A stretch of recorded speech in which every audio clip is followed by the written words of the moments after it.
Assalamu alaikum wa rahmatullahi wa barakatuh. I hope you're all doing very, very well, especially in these difficult times. So before we start, I would just like to wish everyone a Ramadan Mubarak wa taqabbal Allah minna wa minkum salih al-amal. So welcome back to the GUS Podcast. I am your host, Rania Jahlami. And before we get into today's topic, let's say hi to our amazing co-hosts. Would you guys like to say hi? Hello. Hello. You know us from the have first you all been podcast. doing? Yeah, good. Alhamdulillah. How has Ramadan been for all of you? Surviving the weight of existence. Ain't too bad. No, actually, it's much easier. It's much easier this year for some reason. Yeah, I find it also very easier and very light this time. Not just easier. I mean, I don't feel like it's Ramadan, to be honest. How come? Yeah, exactly. Like I don't know, I the don't even vibes. feel hungry or sad. The vibes are not there. لا حيفيل تعجب. The what? Same with Eid. I mean, I don't okay. feel. I mean, I don't feel. Okay. to be honest, So- I like Eid this way.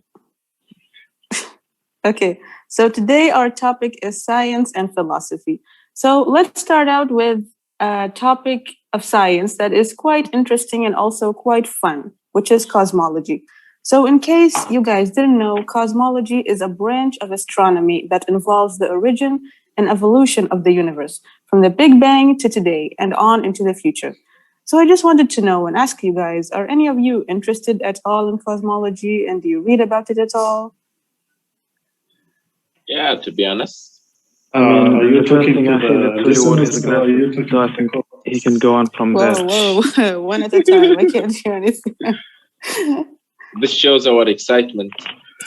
Yeah, I see, mashallah, which is great. Zin, yalla. Who would like to start?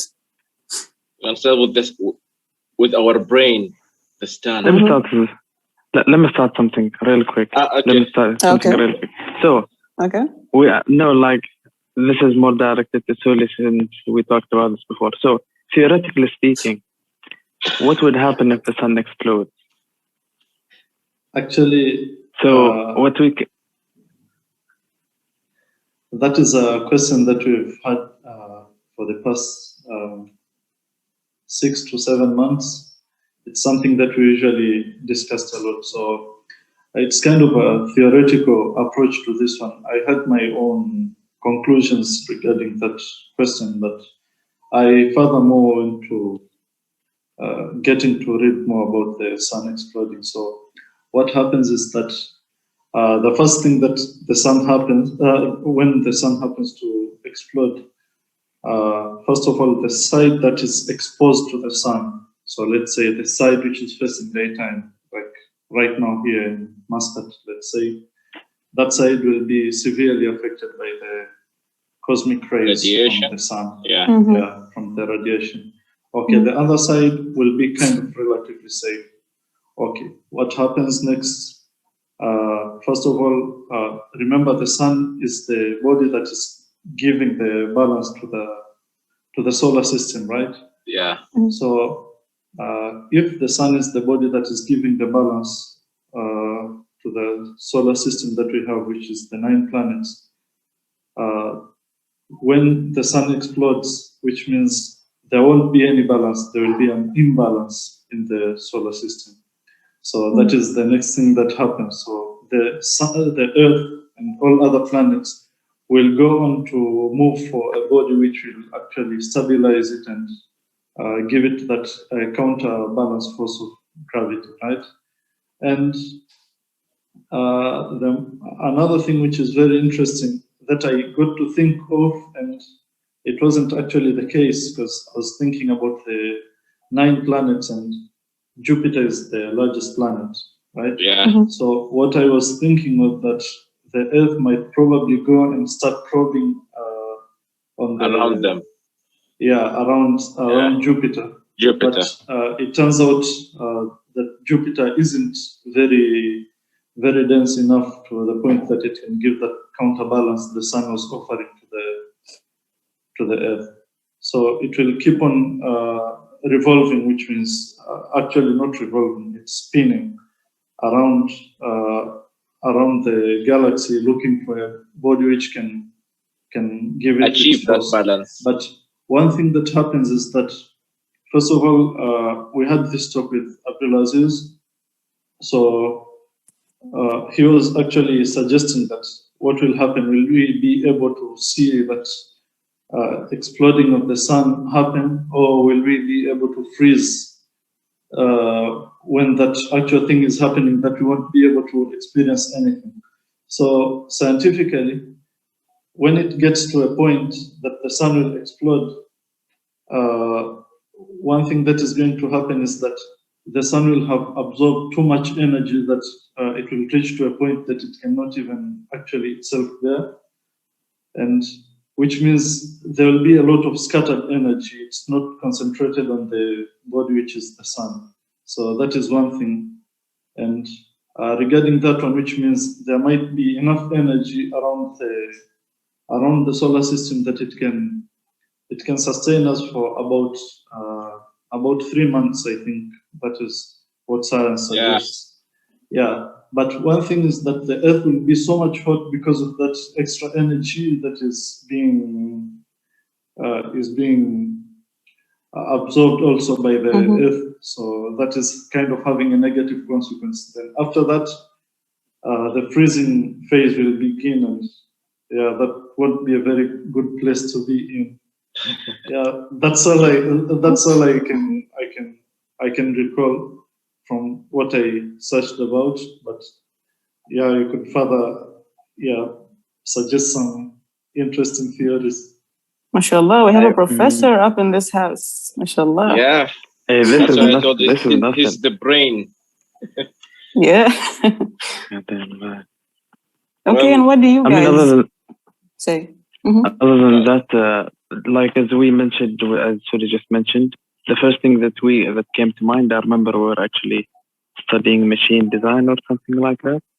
But what happened, like we thought of it in the very basic way, which is, as Suri mentioned, will we see it or will we feel it first? Because it takes just about like 8 minutes for the sunlight, like for the rays of the sun to reach us. But wow, really? What was it? Inshallah. I didn't know that. It's not that slow. It's quite fast. And so the issue was, are we gonna immediately freeze like the whole planet, or just will we see it or not? Either way, like there's gonna be an Armageddon. I hope at least it looks cool. I mean, we're gonna die either way. So there was that issue. And what else was it? I think in the end it was just a conclusion that just Sully made, because he searched more about it. And there's all I don't remember. Sully, do you remember about the Higgs boson particle? Was it related to this? The cosmology part? Actually, it isn't related to the explosion of the. It's not related to the explosion of the sun, but it's kind of related to the formation of matter, because the Higgs particle. I'm not very competent in this field, so I would like to give everyone a warning regarding what I'm about to say, because I'm not very competent about it, and you can actually do your own research. But the Higgs particle is regarded as as scientists call it, they call it the God particle, or they call it the matter particle. The black matter. What does it mean by calling it the matter particle? They say, as you know, like matter just popped out of nowhere. But they say we have this field which is called the Higgs field, and this is responsible for creation of matter. And as you can know that we have like when you try to calculate the full mass of the galaxy, the mass that we can get from these protons, neutrons, and electrons doesn't add up to the whole sum of the mass of the galaxy. But we have this other mass which is called dark matter. It's another form of matter which is probably not made up of neutrons and protons and all other particles that we know. And why do we call it dark matter? It's because we cannot see it, we cannot observe it. And even scientists themselves are still in the very early stage of researching about dark matter, because when you try to add up the mass of dark matter and this normal matter that me and you made up of, then that's when you get the total mass of the universe from the period of the Big Bang. Okay, so now I only knew 3 types of particles, which is alpha, beta, and gamma. So this is like another type of particles? This is actually no. So the Higgs particle was actually discovered by Peter Higgs in 1960s when he was still a young researcher. I think it was, I don't know which university. So he suggested this one, that there might be a field in which all matter is made up of.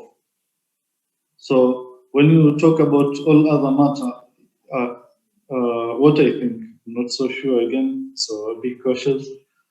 All other matter comes from the Higgs particle and the Higgs field, and that's how we can explain all those the theory from everything that happened after the Big Bang. It's through this field.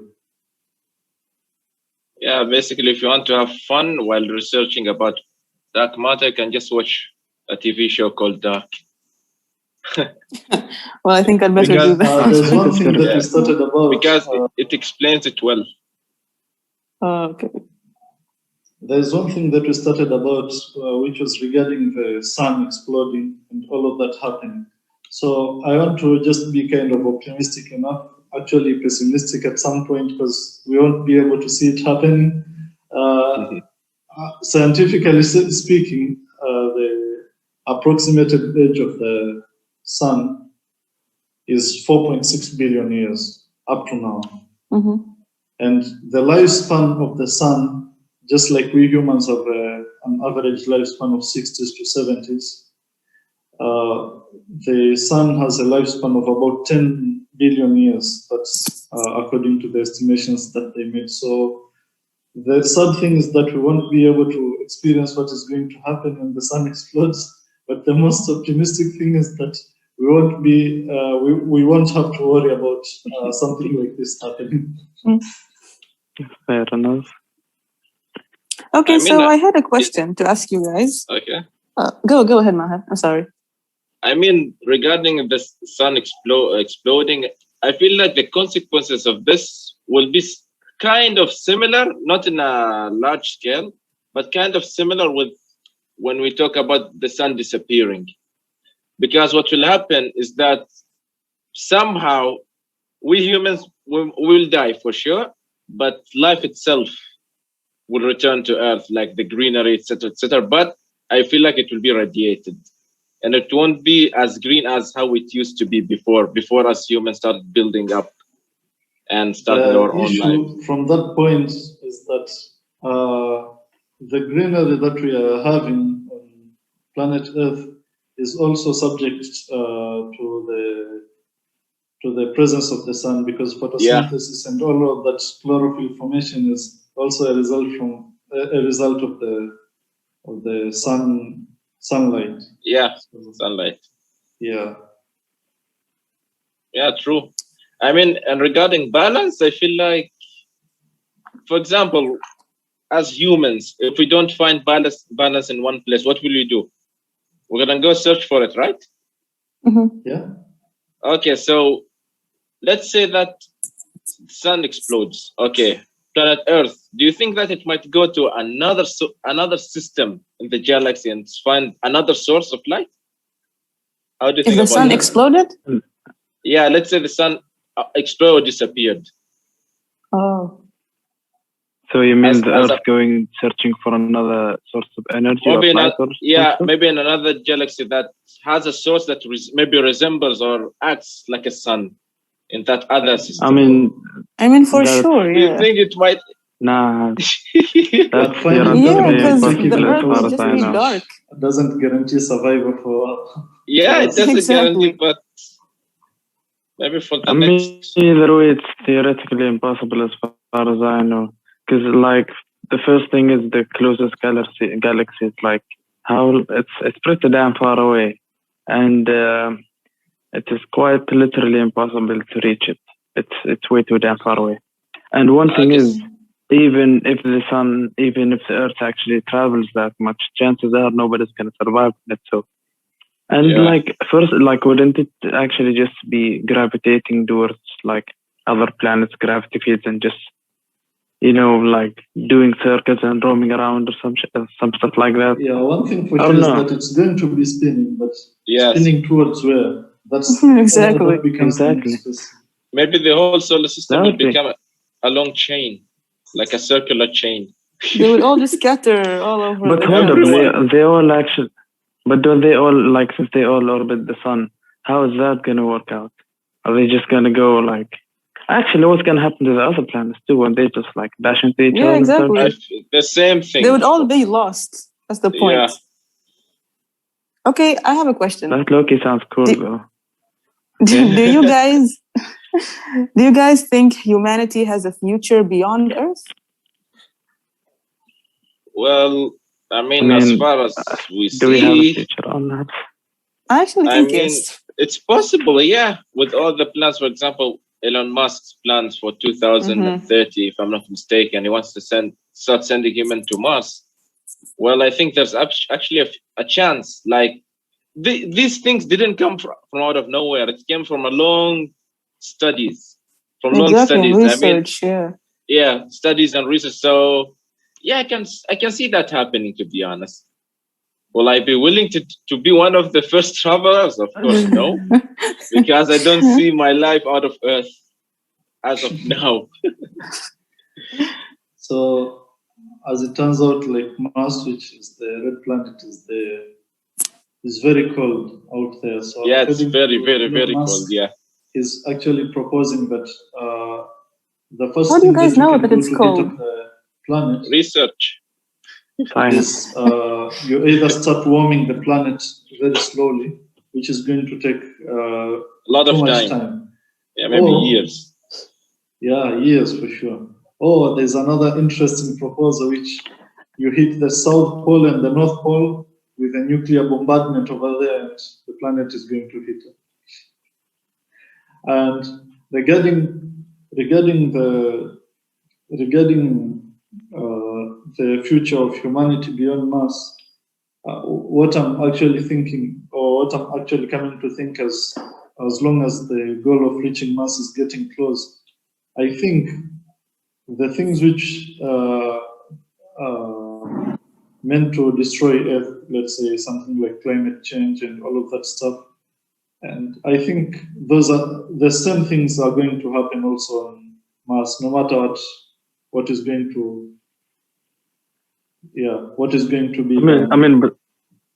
I mean, that's probably gonna happen either way. But I guess it's about prolonging the life duration, I guess, or some stuff like that. Yes, which to be honest doesn't really sound like a good idea. But the thing is, if humans don't exist, life is gonna be boring. Not that I know, but an apocalypse doesn't sound too bad. Sounds like some fun. Probably not a good idea. Sure. I mean, although I do believe that there might be a future beyond Earth for humanity, like there is no life or air or anything on the other planets. So how could that be? We don't know. I mean, there are a lot of stuff that are happening right now. No one ever thought about it happening. Yes, that's true. Just imagine asking someone from the 800s, from the 1800s. Yeah, just ask him this question: do you imagine yourself alive with cars, fancy buildings, technology? Internet? He won't know that. He say, "No way! I have never ever thought about a life like Actually, this." not even the 1800s.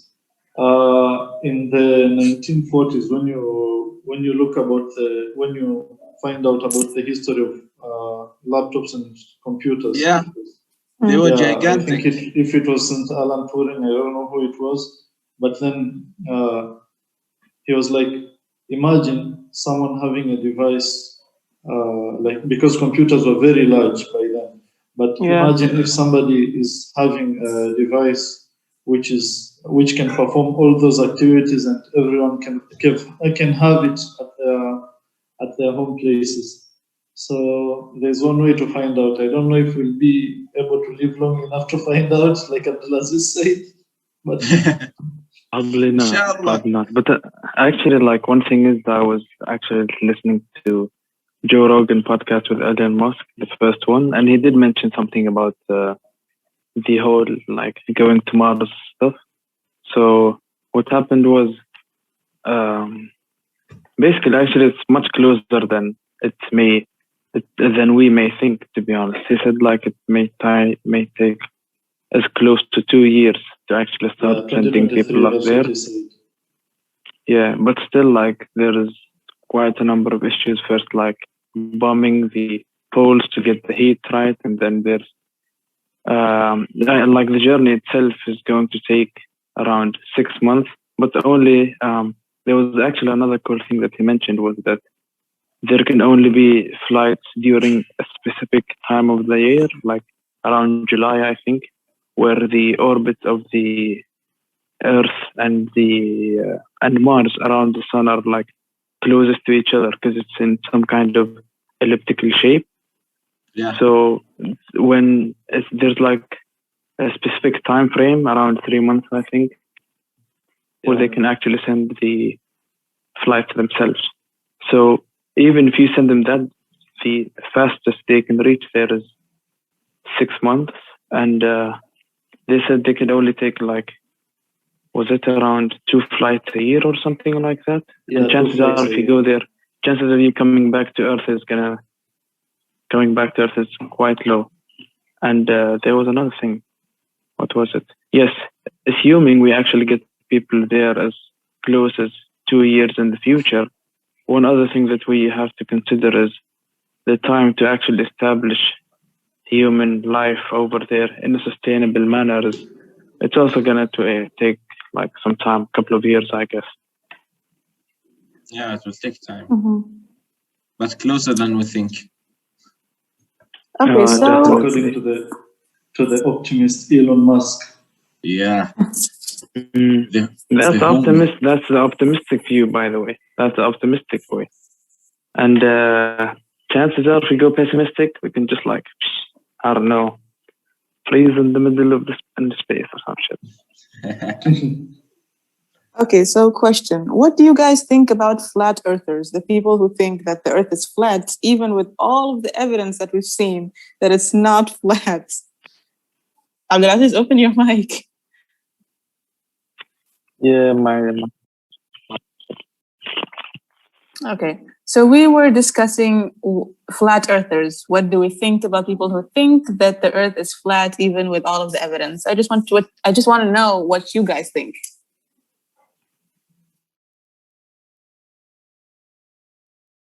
It looks like Abdulaziz is so excited for it. I mean, I can see their point of view. Like, nah, not at all. No, I can't do that, man. It's too hard. One little summary to help those people who believe the earth is flat: they should get themselves educated. I mean, one thing is just like let's go very basic. Planes. Supposing the earth is actually flat, then that would mean that if the plane just goes straight ahead, that was the same thing I was thinking. Fly into goddamn space. Yes, I was thinking the same thing. You see, sometimes you just look at someone and you just like wonder, how did you survive this long? I mean, flat earth just give us that vibe. I don't know. Sometimes I feel like they aren't really like aware of what is happening. Yeah, sometimes they are not serious. I mean, I feel like sometimes it's just a scam. Like they just want to irritate people. Yeah, I know that. They don't know. Sometimes I ask myself, are they really thinking that Earth is flat? So what about the pictures? Just Google Earth. Yes.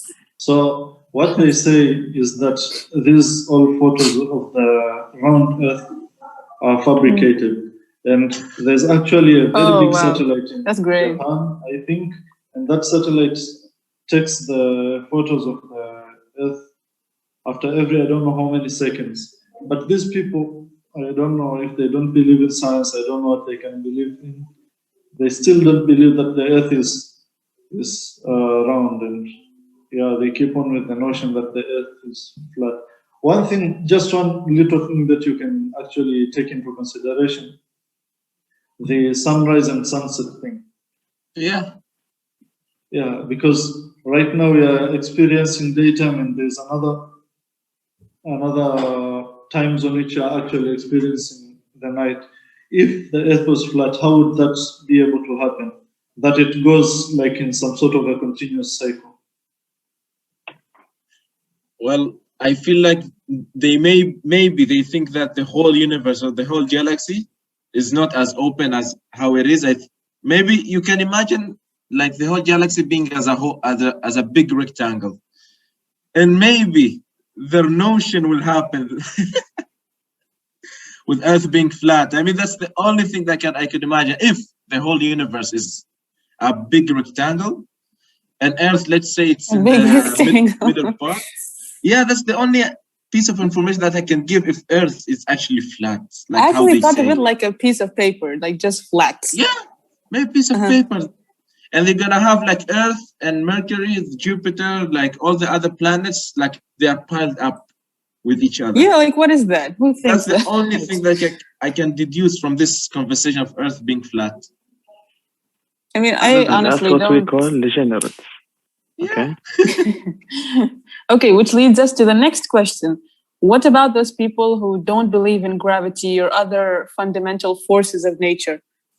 Like my only way to explain it to them is drop a thing on the floor, and what's gonna pull it? About. I think I usually talk to Mahir and Abdulaziz a lot. So there are some people who don't believe that we have gravity. Scientifically, we have 4 fundamental forces of nature, right? So we have gravity, we have magnetism, and we have the weak and strong interactions. So those people who don't believe in gravity say that the force which is governing the Earth and pulling us down and all of that is electromagnetism. So for those people who don't believe in gravity, there's this guy, he's a scientist, he's a physicist, his name is Lawrence Krauss. Maybe you should consider checking him out because it's very interesting. He has a solution for you. What is the tallest building in Oman? I don't know, maybe Burj Sahwa. Probably.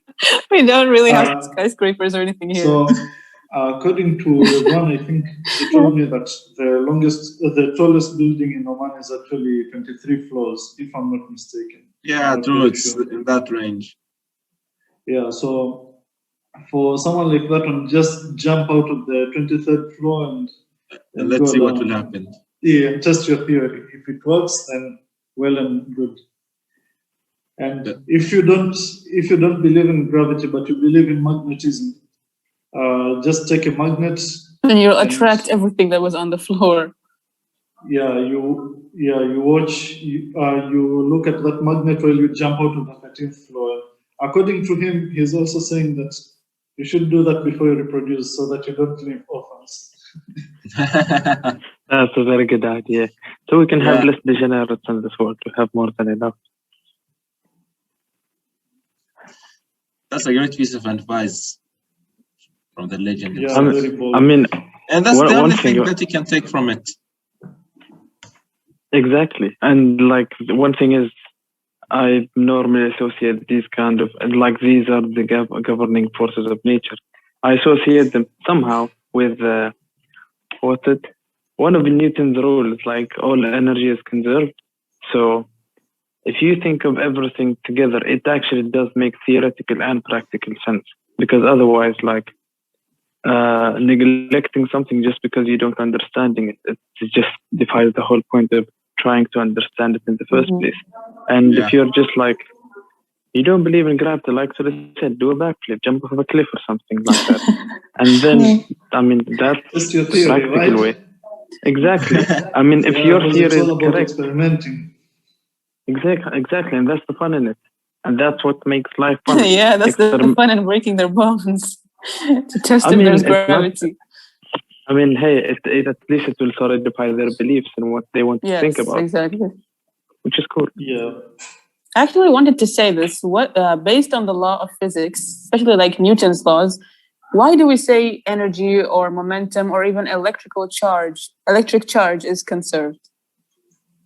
I mean, that's a question mostly for Sully, I think. But the way I think of it is, it just makes it balances life out, because otherwise it would, like, for example, let me think of my tiny brain. What example can I give?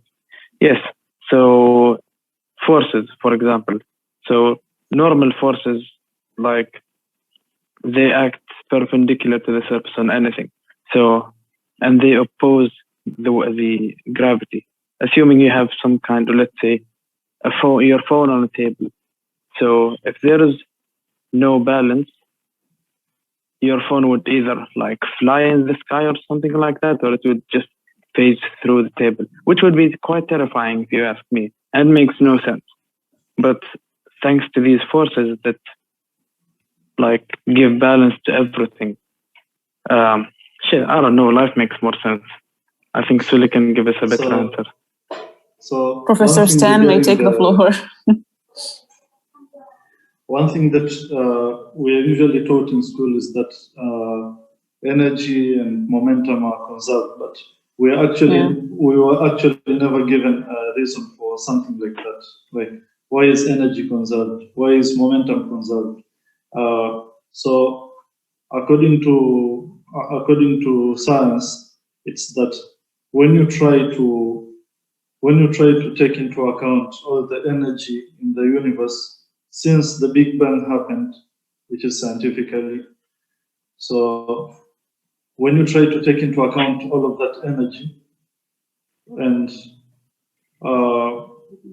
you try to calculate all the energy since the Big Bang happened, it's that it accounts to zero. So if the scientists did that calculation and it actually gave them zero, which means that the energy is conserved. And then, which means even today, if we do the same calculation, we'll get to see that the energy is conserved in the universe. So which means even tomorrow, we can still believe that the laws of physics will not change and energy will still be conserved. Yeah. That is a I agree with that. about it. I mean, if it changes, then something bad should happen. Yeah. That's the idea. So, I mean, in this universe of ours, we are like, let's say in our galaxy, we are having these Newtonian laws, right? So maybe, I'm not sure also, there might be other galaxies which are operating on actually very different laws. yeah. Maybe gravity might be acting upwards. Maybe, I'm not sure. So it's a Wow. very interesting All theories. That's actually very interesting. I would like to research that. Researchers That would be about very cool. other universe. Other galaxies. Maybe there are two Ranias we don't know about. You don't know. Maybe there are two or more than one Mahar. Actually, about that, let's just. I feel you've actually given me a lot to think about. Yeah, just think let's go about it. a bit off topic about the doppelganger, whatever they're called. I don't know how you mentioned the name. About your lookalikes. There's a saying that you have 40 lookalikes or something like that. Do you guys know anything about the science behind that, or just like pure coincidence? Because that shit sounds very terrifying if you ask me. I used to believe that it's only coincidence, to be honest. I have no idea about that one. Like But lookalikes. I would like you to give me a little insight about it. So that I mean, I don't know. I can further. One thing is, I just found a doppelganger of a friend of mine, and she's like a regular short female as well. Okay, that doesn't sound good. She's a regular person, and her doppelganger is like a 6'4" power lifter. Oof. And that was the most. Is this like a movie or something? Because I've never heard of it. No, a doppelganger is basically someone that looks totally Someone like that looks like you. Oh, So is it okay. possible that other person is in another dimension? No? Yeah, Wow. I feel like this is my logic that here. may be possible. That I may mean, be maybe. possible, actually. So, For example, Yo, that would be something so like awesome this. if I could find my doppelganger. So when we talk about something like this, is that other dimension a scientific dimension or a spiritual dimension? One thing about the spiritual dimension is it's the most random thing ever. You see, that's what I think of the difference between the laws and conservation. They make sense of the physical and scientific dimension and the dimension we currently live in. Switch to the spiritual dimension, there are no rules. They make no sense. I've tried to read more about it, the spiritual and like spirit and the soul stuff. It makes sense, but the weird thing is you don't see how it makes sense. There are no specific rules. There are no limitations, and it's just like I don't know. It weirds me out. Okay, so let's move on to our next topic, which is conspiracy theories. So in case you guys didn't know, is a belief. A conspiracy is a belief that some covert but influential organization is responsible for an unexplained event. So just curious, have you guys ever heard any interesting conspiracy theories? COVID, to be honest. COVID has like lots of. How is COVID a conspiracy theory? Hey, I'm not saying that I believe in that, but I heard that it's very, very common. But one thing that actually happened to me, which led me to believe, to entertain the thought without believing it, is so basically I got COVID in October. But when I went to get tested, my father was with me, and like less than 1 meter away, we were driving in the same car. I go there, I get a positive result, go back home, get quarantined and stuff. He doesn't get anything. So that, according to like science and stuff, it makes no sense to me because, hey, you're next to me, you're within range, there are no masks, there are nothing. But why? And one thing is I can't seem to understand is why, at least it seems to me that the people who live a more healthy lifestyle tend to get it more than those that don't. Or at least that's what seems to me. So conspiracies, do I think it's a conspiracy? Probably not. But I guess a lot of people do think that. I mean, it all depends on the person's health and their immune system, you know? Yeah, I don't know, to be honest. I think that is the same case also regarding my brother and my late father, because my brother was with him all the time and all of that. But when he came to Oman, he didn't test positive at all. But so, yeah, it's the same case like Abdulaziz and his father. Same with me and my mother. I'm not so sure about it. You cannot have conclusions regarding something like that. Yeah. Well, my mother also tested positive. Conspiracy theories. The earth is flat. We already talked about some. Yeah. But I think the main source of conspiracy theories is just like bored people who are trying to look for clout or some stuff like that. They're the most random thing ever. Clout chasers. Actually, I have a good example of a conspiracy theory, but it's political, not related to philosophy or science, which is ex-President Donald Trump. He made people think that the election was rigged and everything. Like, that's a conspiracy theory. But it wasn't. The election wasn't rigged. He lost. You get it? Because people would depend on him for a true information. And he gave out false information. How could you be sure that the election wasn't rigged? It wasn't rigged. How could it be rigged? How much supporting evidence do you have to your teaching that? Every evidence that we've seen on the news, that they counted almost every vote.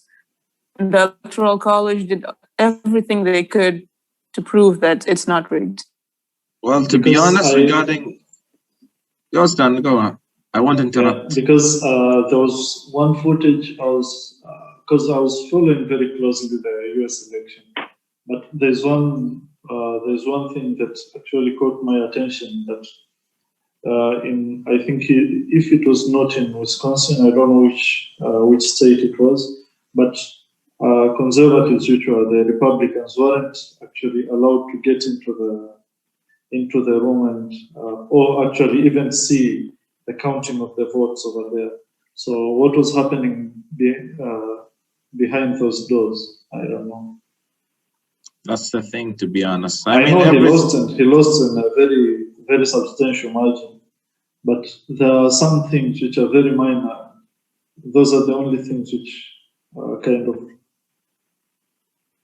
take you to that I feel like path of dispute. every single vote that happens, they're somehow rigged. I mean, I don't believe that in almost all the votes they are true.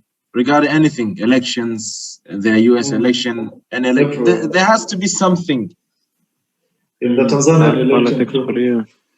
Yeah, I heard about Tanzania's election. Like, one thing about Tanzania is that since independence in 1961, Tanzania got to multi-party system, which is actually having many political parties. I think it was in the 92, and it was actually implemented in 95. But all the years since Tanzania has gotten its independence, there has never been a leader from another party. It's always the same party since independence. Same party, yeah. So actually, a very notable Really? I didn't know that. I don't know if you guys have heard of the Illuminati thingy. It was very popular back in like 2015 or 2014, I think. Yes. Then apparently, like Beyonce is with them, and she's the head leader or something. Me too. So I'm very interested in the. They actually are. I do believe that they're the leaders. Last week I was watching actually a documentary. For anyone who has Curiosity Stream, there's a documentary over there. It's around 3 episodes, and each episode is around 15 minutes. They talk a lot about these conspiracies, about the Illuminati, the Freemason, and like there are some sort of secret societies, right? Correct me if I'm wrong, Abdulaziz. Yeah, correct. You must be expert on this stuff. I don't know if you're one of them. I mean, there's one way. Is there a way to find out? Guess we'll never know. One thing that I never knew regarding the Illuminati is that, according to the documentary, is that you don't get to choose to join. It's not like it's some sort of a football team that you can transfer from here and then you join the Illuminati. No, they choose you, and those people who are chosen to become the Illuminati are the elite group that they are carefully Are they selected. chosen though, or do they volunteer to do whatever they it is are they chosen. do? They are chosen. Oh, okay, really? By who? Like the curse of existence. Yeah, so they have some leaders. So let's say the Freemason Yes. has, I don't know if it's not 3 levels or 4 levels, but the Illuminati has 13 levels. So you start at the very low level and you just keep progressing towards, I don't know. You know a bit too much, huh? But even what they do doesn't make quite clarify. enough sense. Like, how is that even possible? So there's this documentary, I was just checking it right now. It's called Secret Societies, Myths and Realities. It's on Curiosity Stream. I don't know if it's on any other platforms, but it talks about the science of conspiracy theories, and they started digging all the way back to ancient Jerusalem, and they say even the pyramids in Egypt, they say there are some things which are related to these secret societies. I don't know much about it, but it's very cool. I mean, regarding the ancient Egypt, the pyramids, I can relate to that because, I mean, the pharaohs, they were different than any other emperors or kings all around the world. I mean, those ancient time, they believed in magic. That's one. They believed that they are gods. Really? Yeah, they really believed in magic. Especially Tutankhamun, he really believed in magic, and he was so close to magic, to the point that when he died, when he was on his tomb, I mean, his people, what they did, that they had this spell. I don't know, I forgot what the spell was. So they casted that spell on his tomb. That's the theory, that there will be a point in life that Tutankhamun will be with us. I mean, not in the physical, but in the spiritual. So I mean, he's probably already here, like if it's spiritual. Yeah, maybe it's next to me right now. I don't know. I mean, because ancient Egypt really believed in magic a lot, to the point that you could think that these people, they are losing that. Even you can see in the paintings and even the sculptures that they've created. I mean, it's quite easy to believe. It's quite easy to believe in like the pyramids and the pharaohs and everything, because that's the proof itself. But some other things that people say, like, yeah, it's hard to believe. Because like what other things, Rania? Could you kind of elaborate? Like the Illuminati, like this is like the biggest thing. Like I do believe it, but at the same time, how does it work? You know, they say they sell their souls and all this. Like how, what? Yeah, I also don't know much about the topic, but yeah, it'd be cool if you could take a tour into the realm of the Illuminati. But so in the documentary, they started showing the largest Freemason. Is it a cathedral or something like that? Or I don't know how they call it, but it's basically where the Freemason worship, and that was in London. And they started talking about what happens there.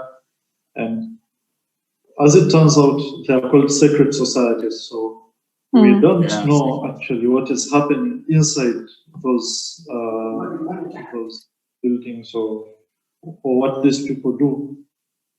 So that's why they're called secret societies. But basically, they have their own rituals that they perform yearly. They have their own beliefs, but they cannot disclose them to the public because that gives it the element of becoming a secret society. And so the Freemason is the one that gave birth to other secret societies. In America, I don't know how many more secret societies. We have the Illuminati, which is based also in the US. And they started in the US? The Illuminati, yes. Okay. And in the US itself, there are around, if not 3 million, then it's 300,000 members of the Illuminati Elite Society. But I don't know much about it. So same. Actually, I kind of like listening and learning about different conspiracy theories, but mostly the one I like listening to are the ones that from animations. You know, like cartoons. Yeah, but can you give us an example if you have? Sure, like Dora the Explorer. They say that the only reason she was able to go around and run around the country like that is because her father was like a leader of a cartel. So no one could touch her, you know? And so she could do whatever she wanted, go wherever she wanted. About Dora, I mean, have you watched the movie? No. I watched it. It's so too much entertainment in 1 hour something. I mean, yeah, you can relate. I mean, I can relate to that with the movie because her father was actually an archaeologist. Yeah, I hope that I'm not mistaken. Yeah, so they wanted to discover a new city, an ancient city, I think, called Parapata. So one of the enemies, he was related to her father. So he was like one of Dora's enemies was related to her father. Yeah, no, you said the name of the city is what? Parapata. Oh, I thought you said Parrot. Oh, you're so hungry, yeah? Angry, yeah? So, yeah, I can relate to this conspiracy theory because the enemy was her father's relative. So, yeah, maybe. And he was like full of a cartel. So, same thing. Yes. Especially like in the area they live, which is Mexico or wherever they live. Yeah, Mexico. Yeah, Mexico. Yeah. Okay. Mexico, it's not Mexico. Actually. Do you guys believe that there are some ancient civilizations which are very advanced than the current civilizations that we have. Like, let's say there are some conspiracies also regarding. I don't know if you know this place. It's called Machu Picchu, Peru. Yes, I know it. Over there, like there are structures which are built, and actually those structures are together without using any binding thing like cement or so. Like they're made of bricks, and which are very precisely calculated that they don't even fall down even after thousands, I don't know if not hundreds of years.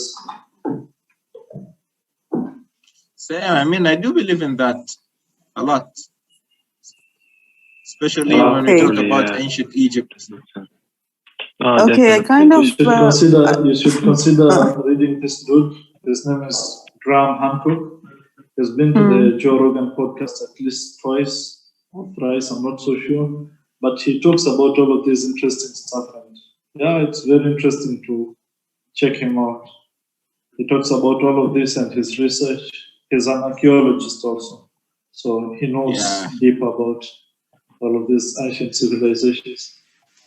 He's having another book. It's called Fingerprint of the Gods, which goes very deep regarding the pyramids of Egypt. Okay, I want to ask you guys a final question for today, which is, what do you think about the progress of humanity? Are we heading in the right or wrong direction? I will start with answering I think this both, to be honest. With a simple question. I mean, there's no correct answer with this. Exactly. It depends. Yes. It's all relative, right? It's all relative, yes, Dan. Like it can be generalized. I mean, sometimes you will feel like, we are going in the right direction. This is your own perception. But the other guy next to you will say, no, we're in the wrong direction. Yes. Why? And no one is right or wrong. And his idea is different. It's not a matter of only right and wrong. It's a matter of how you look. How do you define right direction, wrong direction? I always say this. How do you define? That's whenever I go into arguments with another person, like a debate. Sometimes I will sit and think before answering. I would like to understand and know, how does this person think? Just the same thing when I go into discussion with you, Stan. I always analyze, like, this guy, he loves this part. For example, what I deduced from you, that you are a big fan of politics, philosophy, etc., these type of things that you really like. So whenever I approach you, and if I want to share something with you, I will try to use these things. I either add some politics, philosophy, so that I can attract you. That's the thing.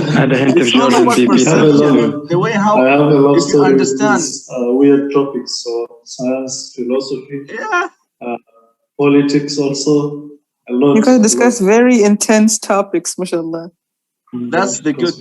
That's the beauty, to be honest. If you understand the other party, you will have a long and good and informative conversation. The same thing that Mahir is describing about me, I could say the same for someone like Abdulaziz, because I've known Abdulaziz for around 2 years something now, and since I've known this guy, he's the type of guy who likes a lot of spirituality and self-development, fitness. So whenever we get into a discussion with this dude, you have to get close to something like that: diet, fitness, spirituality, philosophy, and suffering too. Abdulaziz, I have a question. Hit me. What do you define as reality? On your case, what? Reality doesn't exist. Reality is a mindset. Reality does not make sense. Does it make sense? What? I mean, no. Like, you could think of it in many different ways. Well, how do you define your reality? First of all, I don't believe in right or wrong. There is no true or false. Just as Maher said, there is only perception. When it comes to reality, what would you think of reality? Maybe you could think of reality or like your current lifestyle. Like, you wake up this time, you do this and you do that, you eat this, you eat that. But is that only reality? That's very, I think it's quite confined to the physical dimension, whereas reality is supposedly, it should be, in my opinion, a mix of like the physical dimension. There's also, you should think mentally, emotionally, there's spirituality, there's the soul stuff, there's of course a religion. It's just a mixture of both. But how would you define reality? I don't think there's a definition. Depends on you, right? It depends on you, exactly. Your perception. That's exactly. Because like even the like definitions in general. Like for example, if you look up, for example, social rules, people may consider it a reality. But like, if it does not make sense to me, why should I follow it? There is not a single logical reason for me to do what this other person believes that I should do just because it's his belief and it's part of his reality. That makes no sense, at least to me. And that applies to just about, one thing is nothing makes sense, but that's what makes sense the most. Like this sentence that I just said, it doesn't make sense, but that's what makes sense about it. Did I just mess up even more? Okay. I don't know, but you see, that's so, like. Maher, I also have a question to you. Yes.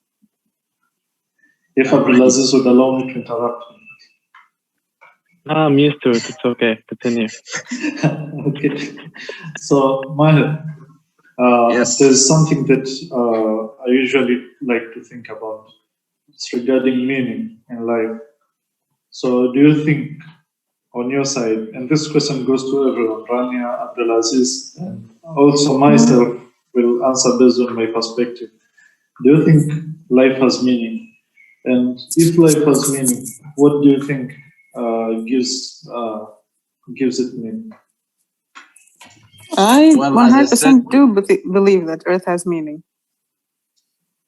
Life has meaning, but yes. I mean, there's one big meaning, like one universal meaning that everyone has, but we might not follow it, but it will happen to us eventually. And there's another meaning that goes with our own perception. What's life for us? So that's meaning. For me, for example, I'm that guy who would like to achieve happiness to everyone, although it's not real. It's not real. I'm not real at all. You cannot achieve happiness to everyone. I'm that guy who would like to, like, I don't know how to say it, but make an impact to this world. I don't want to be another entity who just came to this world and left. Not just, I want to say like, I want to be known, but I want to make an impact. Like I want to achieve something that would benefit humanity, for example. That's my Actually, just by being you have impacted us. Yeah, true. But I mean, it's easy said than getting done, you know? No, you already have. That's what I'm saying. So regarding the pursuit of happiness, Abdulaziz, what do you think about it? Should someone seek happiness? Meaningless. Nope. Pursuing happiness is meaningless. I'm going to tell you something about that. Whenever you succeed, whenever you achieve another goals, like let's say you are seeking something else. Okay, let's say you are seeking success. Then when seeking success, when you achieve that, you want to achieve happiness like instantly. You will achieve half of it. When you achieve another goal, you will achieve another portion of happiness until you reach the final thing. I told Abdulaziz this once. You will achieve happiness when you die. I told him that. I remember the day. You achieve happiness when you die. Seriously, when you just imagine dying, knowing that you achieved everything that you could, then you will die happily. Oh, okay, yeah. That's my idea about it. But the thing is, sometimes when you achieve happiness, especially like that happiness only lasts so long. So it depends on what kind of happiness you're trying to achieve. You understand? That you pursue it. But, yes, exactly. But you don't pursue happiness directly. You will pursue another goals. You pursue a goal. Yeah. Exactly. And when you achieve that goal and happiness comes along, then that's what I said. Like you achieve a portion of That's the point. Yeah. And one thing is, I believe it's more as in it's something internal. You don't pursue it. There's a difference between happiness and joy. Happiness is the fleeting moment when you achieve something that you have been desired for quite some time, and it gives you a sense of relief, or at least that's how I define it. But then you have joy. Joy is the total peace and comfort that you have. You don't have much to worry about, and you feel a positive range of emotions. And the thing is about joy. Joy is internal. Everyone has joy, but exactly. It's clouded by lots of like suffering, shit that you have to deal with on a daily basis, and that kind of stuff. So the thing I is, actually think. Yeah. No, continue. Keep on. Yeah. So life is meaningless. No, like what I was saying. Yeah, what I was saying is that when it comes to happiness, it's more as an internal fit. No, joy actually. Joy is an internal feeling. Yes, it's an internal feeling that everyone has, but it's a matter of how you extract whatever the word that, like, you know, the word that, like, you pull it out and you just come to terms with it. And I was actually told very good, a friend of mine who's more knowledgeable than me in this, in the realm of soul and spiritual stuff, more as in soul stuff, which I'm trying to research about. She told me this, which is basically probably I wouldn't be surprised at all. And so the thing is, the more that you look for something, the more that you push it away. And normally things that will actually come, they come by natural. So for example, if you look for something, it kind of defies the point of feeling it itself. So the true feeling of it comes by itself, and then you get to embrace it and experience it rather than going to look for it. To give an example, I probably word that terribly. So for example, you have a lake and there's ripples in the lake. You want your lake to be still. So you try to cancel out those ripples by throwing a stone. So the ripples will cancel out, but that created even more ripples. Whereby in the first case, if you just waited for it, it would have gotten calm much more faster. Okay. I don't know if that actually like that gives the point, but the thing is about joy is something that you feel by yourself, and it's not normally it's not influenced by something external. Normally it's just like do you ever feel a sense of joy, like for example you finish something or you do something good and it gives you a true sense of peace, and it lasts for quite some time? Yeah, it happens a lot. You get that a lot. That's actually what I wanted to say. and you see, it's quite different. It's the way I usually used to describe when I'm dumb enough about something and I get to learn more about it and I get it in the brains. I usually get that feeling. I usually describe that the ultimate state. Even in business, and you always get that aha moment. That's the moment where you know that you nailed. Okay, continue, Sheikh. Only legends. So yeah, Abdulaziz, keep on. Yeah, and if you notice, it's quite different from that moment. Like for example, let's say you're very stressed and you're looking for an escape from reality. You watch a movie or something like that, something you enjoy. It gives you a sense of temporary relief, let's call it.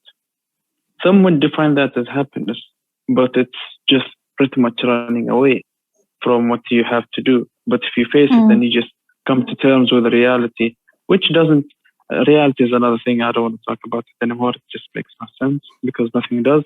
So when you just come to terms with whatever you live in and your situation, it makes everything a bit more bearable. And it's like, to me, I think it's one of the first steps till you get to actual true peace, which doesn't exist, but you can get the thing is, exactly. You can get close the goal is to try to get as close as possible. One, but you can get close to that. Yes.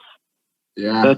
That's also why I don't believe in the 100%. There is no 100% except death, probably. Otherwise, I don't believe in the 100%. And that just goes along with just it's just like, first of all, there is no need for any external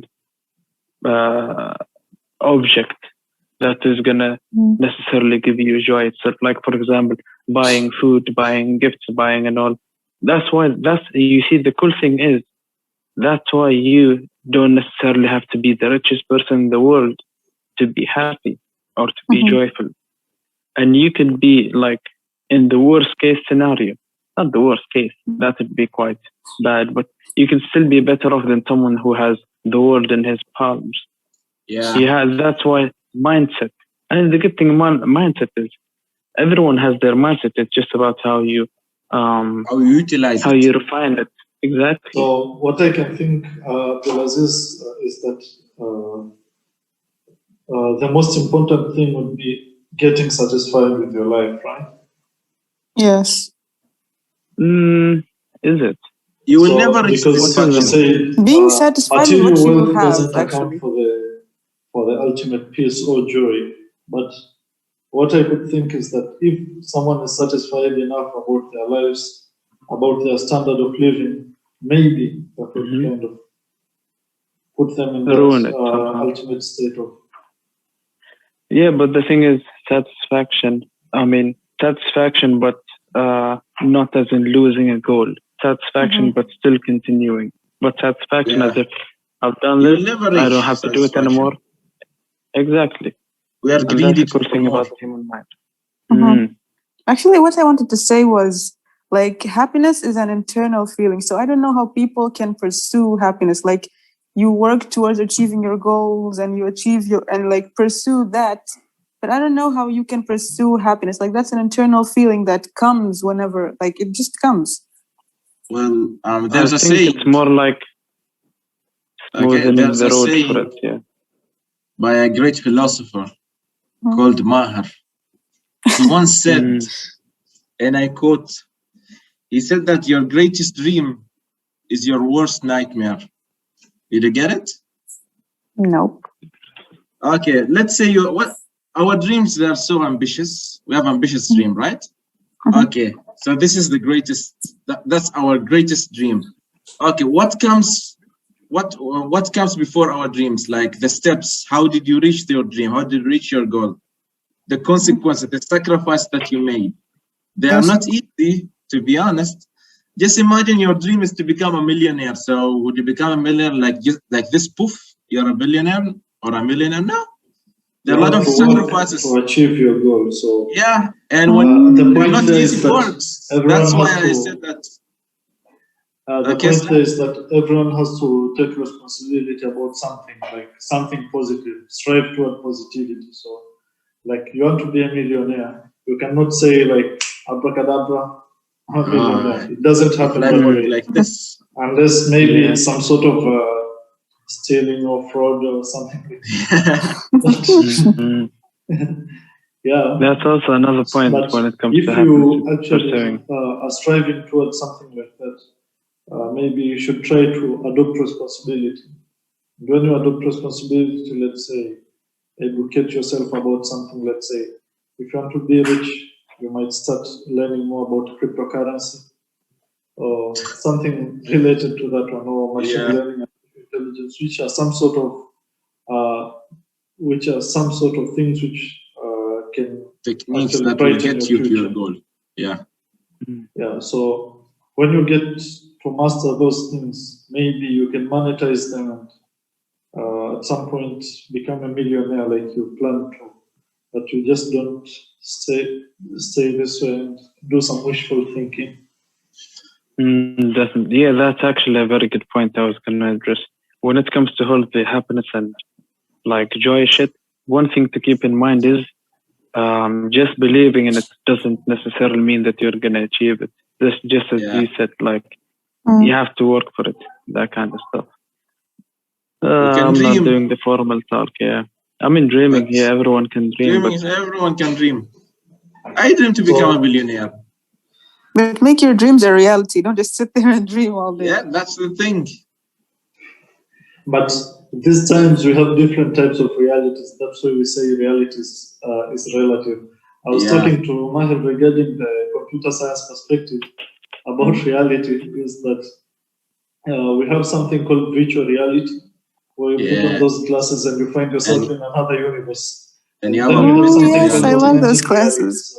reality. So if you want to be a millionaire and then you want to be a millionaire in the augmented reality, then you just you can just make some dollars happen over there. Yeah. The moment you take your device off, back to reality, snap back to reality. Yeah, you get back to the real reality, Fortunately. which is also relative according to Abdulaziz, and I wouldn't like to oppose that one because I kind of believe it. Have you tried the virtual reality thing? I tried it. I tried it too. Does it manifest emotion? No. Yeah, to be honest, it just some scares of them, you, to be honest. No, seriously, some of them, yeah. I mean, I don't know if there's one episode in America's Got Talent where two computer scientists, their talent was that they allowed one of the judges, Howie Mandel, to wear a virtual reality thing, headset. Okay. And he was like, what he was seeing, like he was on a steep edge. And he was walking and he was feeling it. He was so terrified. Yeah, that's how real it got. I mean, it depends on the program itself. Also, it depends on the design. How did he design that the virtual reality, the world? How did he design? That's why virtual reality designers, they get paid a lot for their creativity, not their experience. Creativity. That's what they seek. They seek creativity, not experience. Although experience, I mean, how will you get experience? By creativity. So the more creative you are, the more experience you have. But that's the thing. They complete each other, right? Yeah. Okay. So as we are now coming to the end of this episode, we'd like to take a break from all of this intense topics today and play a little fun game as our last segment. This game is called This or That. We play this after every episode. Okay, so are you guys ready? Yeah. Let's do it. Okay. So first one is city or nature? Nature. Nature. Both. I can't choose. No, you can't choose both, to be honest. This or that. You should respect the As long as nature has when you think about nature, which one should I think city for me. Yes, I like lights more. Yes, we can. We live in a city, but just imagine living in nature. You can meditate. That's exactly. I like both. It's so hard. I can't choose. Okay. Second, mountains or beach? Mountains. Beach. I think I'll go for mountains. Mountains, because I tried both. When I went, I remember in 2019, if I'm not mistaken, that when I went to Tanzania, like I visited the beaches there, and I went on a hike on mountains, and I enjoyed mountains a lot because I managed to see the whole city. Oh, yes. I would also go for mountains because, there's one thing when you take the meditation perspective on the beach and you consider the one on the mountain, it's kind of different because on the mountain you can actually find true silence, and that is cool because I'm a person who likes silence, although I'm noisy myself. But but the beach is kind of noisy and. No, it depends what beach you go to. Not all beaches are noisy. Yeah, until when you get hit by the turbulence of the waves over there, you don't like the sound. And you get pulled into the existence of this. Oh, God damn it. Okay. Okay. Comedy or drama? Comedy. Although I'm a big fan of drama, to be honest. Like my favorite TV shows are all drama TV shows, even movies. But yeah, you know what? Drama. I will choose drama. I'll go for comedy. Yeah. You know why? This one is really a lie. Okay. Oh, I thought it's so hard, Abdulaziz. Relatable, huh? Fortunately, I can relate to because you try to seek what you don't have. So if you don't have happiness, then you try to get something. I've been doing that all my life. What's wrong with your life that you have to seek? Oh, comedy. You know who invented comedy? No. Like Kevin Hart. comedy and I'm just drama? kidding. The Greek Empire. They are the ones Oh, okay. who started Okay. comedy and drama. Book or e-readers? Books or Book. e-readers? Physical Books. books. Easy book. Physical books. Books. Yeah. Easy. Wait, Sam. Look. Nah, Like e-readers are for fun. the beloved listeners at home, Books. they're showing us their bookshelves right now. Books. Books. MashaAllah. Each one has his own bookstore. My babies. Stan, don't try to do it because you will break your arm. I have this one for now. It's the only thing keeping me alive. Okay. Early bird or night owl? Early bird. Early bird. Yeah, same. Early bird. Winter or summer? Winter for me. Winter. Yeah, Spring I think I'll for go me. the same too. Like I like a balance. No, but you ask winter and summer.